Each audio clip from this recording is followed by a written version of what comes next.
இப்போது புதிய அறிமுகம் அச்சி ஹோட்டல் சாம்பார் 50 கிராம் ரூபாய் 20 மட்டுமே. டெல்லி சட்டமன்ற தேர்தலில் பாரதிய ஜனதா கட்சி வெற்றி பெற்றுள்ள நிலையில் அந்த கட்சி சார்பில் யார் முதலமைச்சராக பதவியேற்க வேண்டும் என்று தீர்மானம் செய்வதில் அக்கட்சி முன் பல்வேறு சவால்கள் இருக்கின்றன.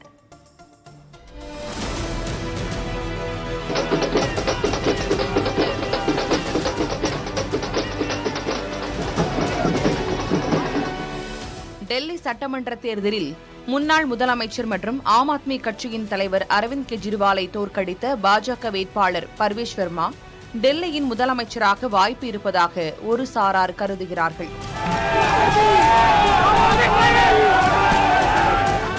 டெல்லி முன்னாள் முதலமைச்சர் சாஹிப் சிங் வர்மாவின் மகனான இவர் தான் போட்டியிட்ட தொகுதியில் கெஜ்ரிவாலை மட்டுமின்றி காங்கிரஸ் முன்னாள் எம்பி சந்தீப் தீக்ஷித்தையும் தோற்கடித்துள்ளார். அதே சமயத்தில் பாரதிய ஜனதா கட்சியின் மாநில தலைவராக உள்ள வீரேந்திர சச்தேவா டெல்லி முதலமைச்சராக வர வேண்டும் என்பது மற்றொரு பிரிவின் கருத்தாக இருக்கிறது. 27 ஆண்டுகளாக ஆட்சிக்கு வர முடியாத பாஜக வீரேந்திர சச்தேவா தலைமையேற்ற பிறகு வலிமையாக செயல்பட்டு வெற்றியை ஈட்டியது என அவர்கள் கருதுகிறார்கள். 15 ஆண்டுகள் ஷீலா தீட்சித் ஆட்சி மற்றும் 12 வருடங்கள் அரவிந்த் கெஜ்ரிவாலின் ஆட்சி நடைபெற்ற நிலையில் நீண்ட இடைவெளிக்கு பிறகு பாஜக டெல்லி சட்டசபை தேர்தலில் வெற்றிக்கனியை சுவைத்திருக்கிறது.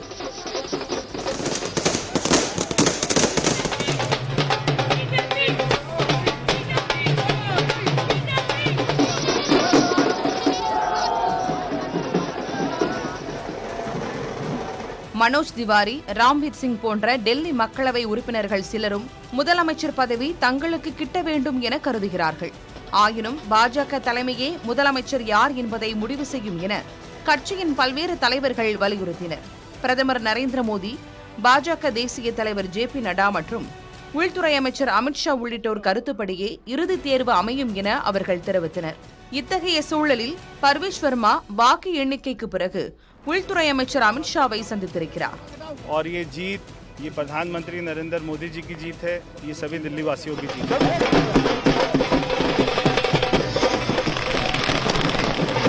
புதிய தலைமுறைக்காக புதுடெல்லியிலிருந்து கணபதி சுப்பிரமணியம். இப்போது புதிய அறிமுகம் அச்சி ஹோட்டல் சாம்பார் 50 கிராம் ரூபாய் 20 மட்டுமே.